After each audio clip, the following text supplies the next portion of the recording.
Hola, buenas tardes. Me da mucho gusto estar nuevamente aquí con ustedes. Hoy les voy a hablar de un tema interesante y controvertido. ¿Por qué existen los ciclos biológicos? Porque se necesita una periodicidad ambiental, son altamente conservados a través de la escala evolutiva y son como unos genes reloj que tenemos, estos ciclos biológicos. Dentro de los ciclos biológicos, les voy a hablar del circadiano. Este ciclo está empatado con el día en la noche, es decir, con la rotación de la Tierra, por eso su ritmo es de 24 horas y los parámetros biológicos que controla principalmente es la vigilia, el descanso, la temperatura corporal y alguna secreción de hormonas importantes como el cortisol, secreción de prolactina, de melatonina, también tiene que ver con la atención, memoria y ejecución física. Quiero que pongan atención en el encabezado de esta diapositiva. Ciclos circadianos versus balance energético, porque lo voy a retomar más adelante. Estos ritmos determinan también conductas psicológicas y bioquímicas que pueden ser previsibles porque las podemos modular. Hay un eje principal, un reloj principal en nuestro cuerpo que está en el cerebro. Se localiza en el núcleo supraquiasmático que está en el hipotálamo y se sintoniza este reloj principal con los estímulos de luz, oscuridad, actividad y reposo y los horarios de comida, en mayúscula, horarios de comida. Este ritmo circadiano se sincroniza con otros relojes que tenemos también en diferentes órganos del cuerpo, a través del sistema nervioso central y los otros relojes que pueden estar acá están. En esta diapositiva se puede ver perfectamente. Aquí podemos ver en la diapositiva de la derecha cómo está ahí el reloj central, que a través de información fótica, es decir, a través de la luz, ¿no? Que es un estímulo especial. Dijimos que era la luz, la oscuridad, el descanso, la actividad física y los horarios de comida. Esos serían los factores externos. Los factores, el reloj central, como lo vemos en la diapositiva, modula estos relojes periféricos que están en diferentes órganos, en el pulmón, en el riñón, en el corazón, en el hueso. Y por eso este reloj, este ritmo circadiano, va a controlar procesos biológicos y el metabolismo basal. También, por ejemplo, a nivel del hígado, este reloj trabaja lo que es la detoxificación de xenobióticos. O sea, ¿qué son los xenobióticos? Son lo que se considera sustancias tóxicas para nuestro cuerpo. Y es muy importante la regulación de la glucosa y la lipogénesis, es decir, la formación de células grasas. Bueno, ¿se acuerdan del principio? Así comencé con ciclo circadiano versus metabolismo basal.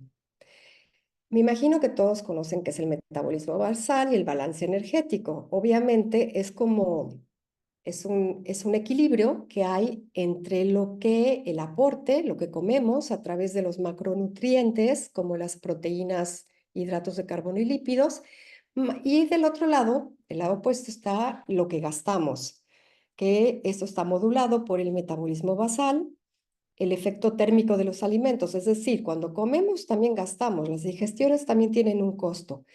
Y el principal factor que modula el balance energético dentro del gasto es la actividad física. Entonces, esto es lo ideal, esto es lo que sabemos, es muy simplista y a la hora de hablar de control de peso, pues es muy sencillo. Si yo aumento mi aporte energético, que si como más, pues voy a subir de peso. Si por lo contrario hago mucho ejercicio y hago una dieta, pues entonces la balanza se inclina y el resultado va a ser una pérdida de grasa, ¿no? Es algo muy sencillo, muy simplista a la vez, ¿no? Pero ahora viene el problema. Bueno, no problema, las buenas noticias. Y con esto entro al tema de crononutrición, que es cómo las comidas afectan en el peso y en la salud, los horarios de comida. Entonces, este eje modula el tiempo de comida, este eje, este ciclo circadiano, y lo importante es que no tiene que ver con la composición de la comida, o sea, tiene que ver con los tiempos. Es decir, una misma comida, si se come a diferentes tiempos, va a producir una respuesta metabólica diferente.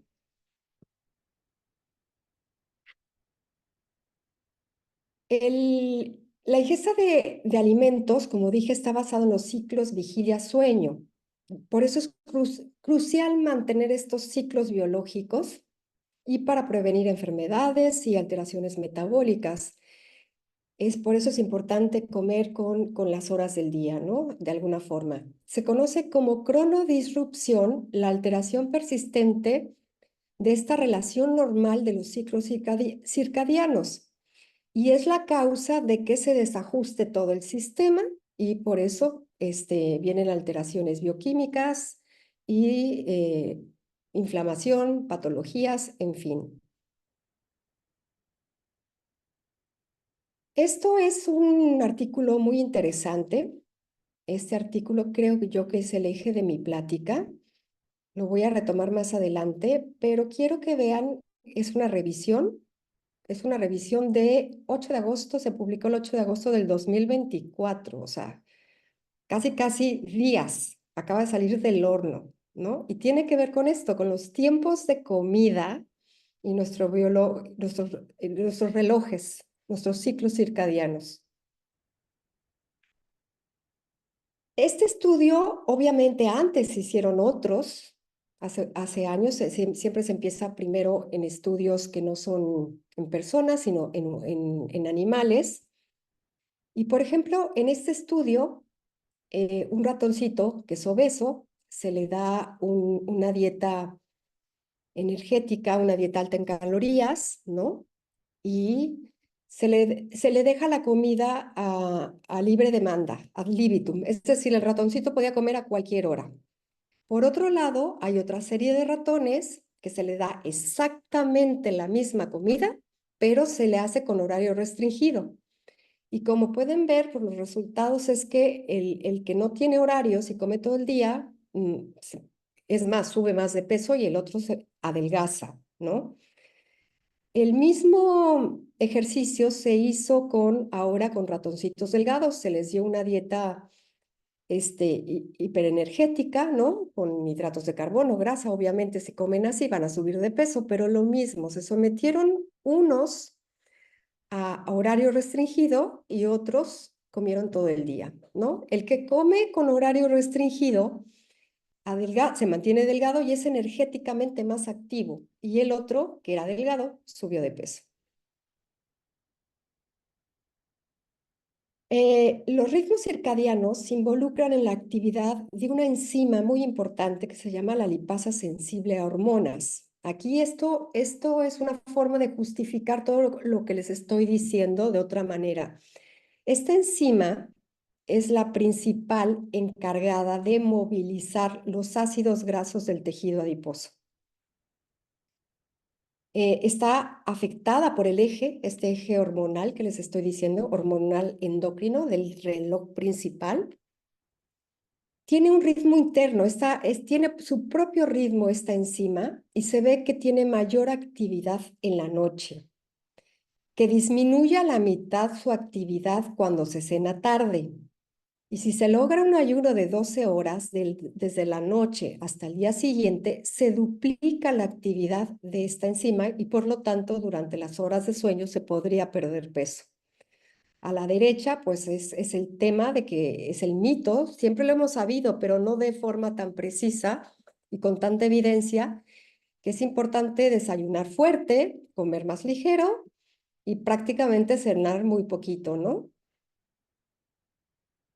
Ahora, todos estos ejes están sintonizados con el principal, el que está en el hipotálamo a través del sistema nervioso central. Entonces, todos estos relojes tienen su propia actividad y su actividad biológica, y radica principalmente en la secreción de hormonas.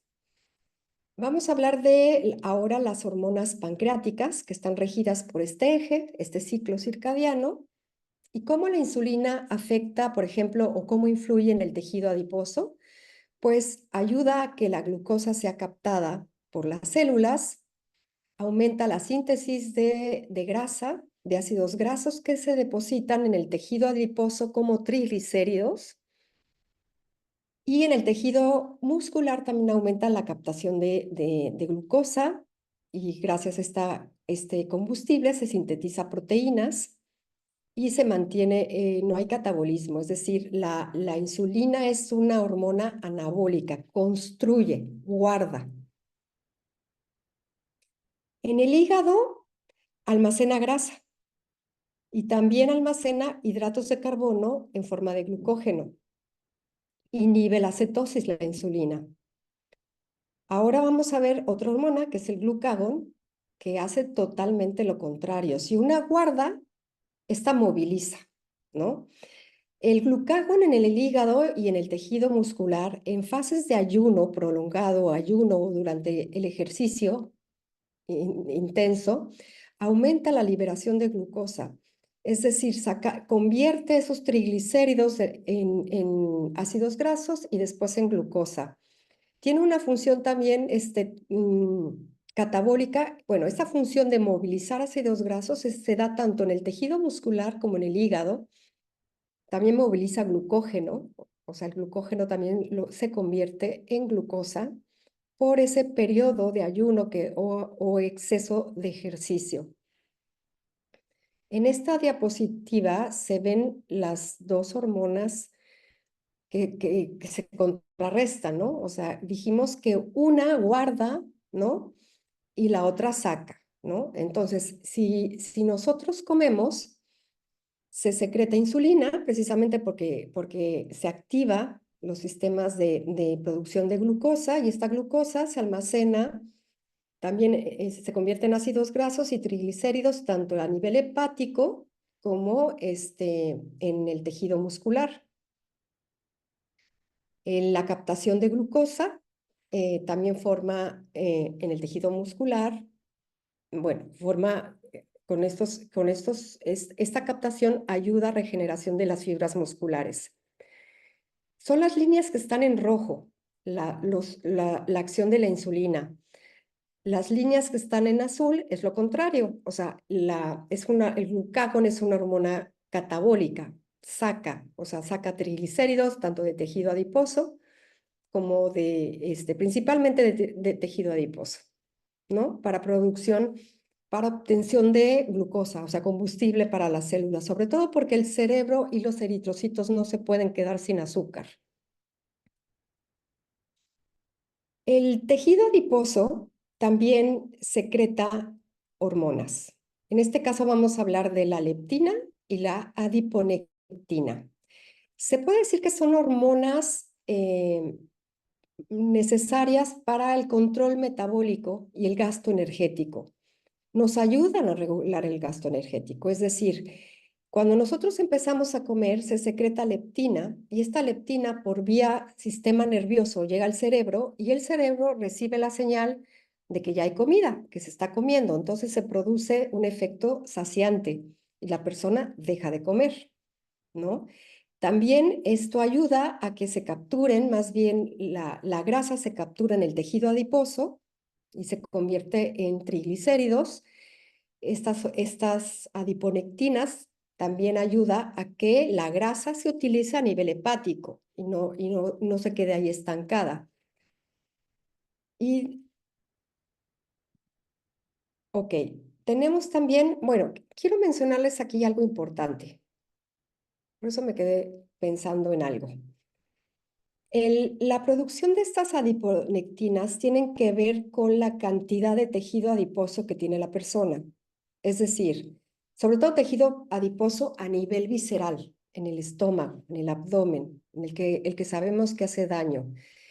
Es directamente proporcional. Sabemos que una persona que tiene más grasa visceral produce más leptina, pero cuando produce mucha leptina, de repente se atonta el sistema y el cerebro no lo registra, o sea, bloquea la síntesis de saciedad. Esta persona tiene altos niveles de leptina en sangre, sin embargo, no está haciendo su efecto. Esto se conoce como resistencia a la leptina.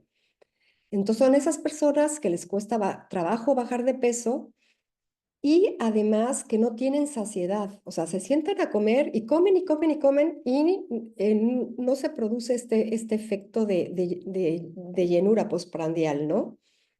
Esto sería como un síntoma de una resistencia a la leptina. Por otro lado, sabemos que cuando las células no son muy eficientes en captar azúcar, hay una resistencia a la acción de la insulina. Y, por ejemplo, las personas que tienen resistencia a la acción de la insulina, ellas son las que pican todo el día, porque no hay glucosa. La glucosa no se está metiendo bien a las células, entonces el cuerpo registra que no hay suficiente combustible y estas personas son las que tienden a comer más hacia la noche y todo el día, picotean, ¿no?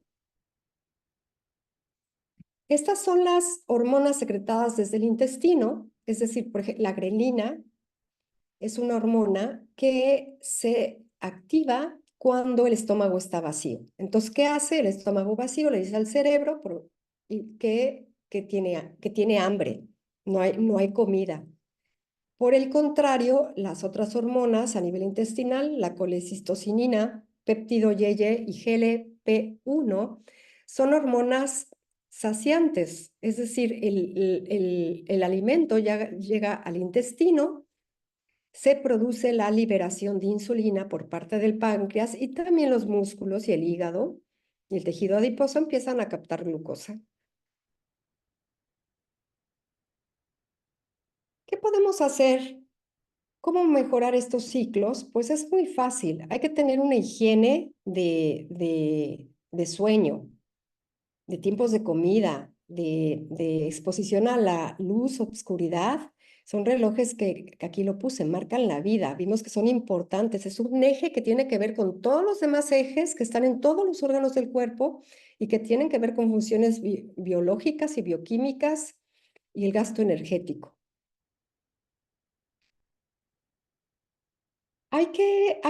Durante la fase más activa es en las horas de sol, durante el día, y es ahí donde se aconseja realizar actividad física, no en la noche, si es que queremos ir en sintonía con nuestros ciclos circadianos. La melatonina, la hormona de la oscuridad, favorece procesos reparadores, es decir, el taller mecánico de reparaciones siempre se activa en la noche. Y el detonador es la melatonina. La secreción de melatonina empieza más o menos como a las 6 de la tarde, ¿no? Se favorece estos procesos reparadores, evita el desarrollo de células malignas, es inmunomodulador, o sea, tiene que ver con nuestro sistema inmune, nos ayuda a ser más eficientes metabólicamente hablando y, por supuesto, la melatonina nos ayuda a dormir. Entonces, lo que no debemos hacer es meter mucha luz cuando queremos dormir. Hay que tener cuidado con las pantallas, con la luz azul, o la gente que trabaja, sería mejor en centros de trabajo donde es una luz ambiental, no tanto una luz azul que es la que inhibe la secreción de melatonina, ¿no? Por lo tanto, hay que comer en las horas fisiológicas, donde hay funciones metabólicas, que esto es en la ventana donde hay luz. Y los horarios de alimentación inusuales se han correlacionado con alteraciones en el metabolismo de la glucosa, que ya lo vimos, y la síntesis de hormonas estimulantes del apetito. Esto ya que es como un resumen de lo que he dicho. Aquí también tenemos otro estudio, ¿no? Donde los tiempos, el gasto energético también, y el balance tienen que ver con los timings, los tiempos, los ciclos circadianos. Todos estos los menciono y se los enseño por si alguien está interesada en meterse más a fondo.